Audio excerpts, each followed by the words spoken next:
What's up, everybody? This is MMA Rant. I'm coming to y'all today with another video. But of course, before I start, I want to say thank you, as always, to all my subscribers and to everybody that's been leaving comments, and also to everybody that's been listening to my videos, and also subscribe. Other than that, I want to say thank you. Now let's get to the basics here. I'm doing this video because Chris Weidman has been on the record of making excuses for his last loss at UFC 194. Basically, when he got his ass beat by a much better, a more superior, a more dominant alpha male. That's right, he got beat by a better man at UFC 194. We all knew it. We all knew he'd lose. For some reason, he knew he was going to lose, but he wants to make excuses. So his excuses go a little something like this, okay? He basically said during his training camp for his fight with Rockhold, he had broke his foot, okay? And I'm gonna get around to all this in a minute of where I'm going at with all this, okay? But he broke his foot during training camp, and him being contemplated about fighting him, he said he was still gonna go ahead and fight him. He wasn't gonna pull out of the fight. He was gonna go ahead and fight that man, okay? Whatever, man. I mean, ain't nobody even trying to hear all that shit. Because guess what? I'm gonna go ahead through that fight, the whole scenario of how that fight played out, okay? Basically, these two fought at UFC 194 last year in December, okay? And basically, it was a slow-paced kind of fight. They both was throwing their little punches at each other, throwing their little kicks, and last time I checked, you know, when they fought, Chris Weidman was throwing more kicks than I've ever seen him throw in any type of fight, okay? So the whole thing is, he never even explained which foot was broke, you know? No one heard anything about a broke foot, you know? He claimed that he went to the doctors, and the doctors told him that it would take like a year for it to heal, okay? So, okay, no one heard anything about this until now, okay? I'm not saying he's lying, but no one heard about it, okay? It's almost like saying if a tree falls in the forest and make a sound and nobody's there, did it really make a sound? Just think about that, okay? But anyway, back to that fight at UFC 194, okay? Back to that fight. You know, he's throwing more kicks than I've ever seen him throw before, you know? And then, round two, was it round two? Round two, he throws the most dumbest, most stupidest looking spinning heel kick that I've ever seen anybody throw in a competitive fight ever. You know, I think I could throw a better spinning heel kick than he did, you know? So much for that damn broke foot. Maybe the kick was ugly as hell because he had a broke foot. I guess, I don't know. But to have a broke foot, you know, I don't know how the hell you even gonna be trying to throw some shit like that.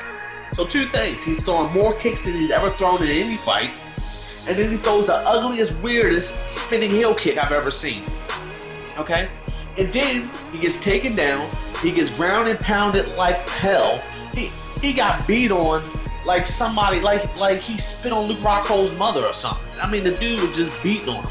And then the referee just was standing there looking at this shit like, yeah, Chris Weidman deserves this ass whooping he's getting right now. So, I mean, he's just beating his ass, you know, basically. And then the third round comes, and his ass gets taken down again, and he loses by a TKO somewhere around 3 minutes and 14 seconds of that third round. Grounded and pounded out, okay? So, okay, let's say for the benefit of the doubt, he had a broke foot, okay? And I'm going way left field with this shit, okay? But let's say he broke his foot, and he fought. And to me, he fought a decent fight until round number 2, okay? What does that got to say about RDA's bitch ass pulling out of his fight with Conor McGregor because he broke his foot, you know? So, you know, hey, is Chris Weidman a much more tougher, better man than RDA, you know? Or is Chris Weidman lying about this bullshit, you know? To me, it really doesn't matter because life plays out how life plays out. The bottom line is, Chris Weidman, your ass got beat by a better man. you lost that fight pretty convincingly. I mean, it's a 5-round fight, and it didn't even go out of the 3rd round. Now, he also said that since he had the broke foot during training camp, he couldn't get his cardio up like how he wanted to. He couldn't train the way he wanted to train, and he gassed out in that fight. Buddy, I didn't see any gassing out from conditioning. I seen gassing out because you was getting your ass whooped and handed to you. And I think you moved around a lot more than you've ever moved around in any other fight I've seen you fight. Okay? And I know that's true because, hey, your fights with Anderson Silva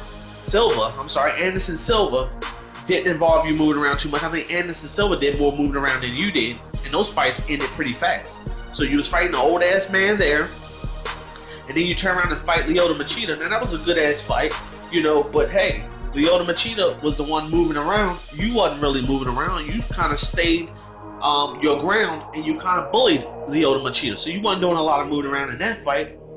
Now, the only fight I can say you were doing a lot of moving around in was that damn Vitor Belfort fight. When your ass went charging after Vitor Belfort, you looking like a damn runner on a wet concrete outside somewhere. You know, so basically the bottom line is this. Stop with your fucking lies. Stop with your damn excuses. Get your ass training. Get your ass ready for Chris Weidman versus Luke Rockhold 2, June the 9th. And it's going to be on pay-per-view. Get your ass ready to lose again, because guess what? When you lose again, what the hell is your excuse going to be this time? Where the hell are you going to go at from here? You know? Shut the hell up, get in the gym and train, get in the best shape of your life, get the best trainers that you can get, because this fight is do or die for you. After this fight, there's no more excuses, there's nowhere else for you to go. Everybody's been saying that, oh, he's the best next thing here. But all I've been seeing you doing is beating up a bunch of old-ass Brazilians that used to be on steroids. Now you meet an all-American tough guy that has better skills, better talented, and is better in all other areas than you are, you know? Hey, leave a like, subscribe, leave a comment, let me know what y'all think. Until next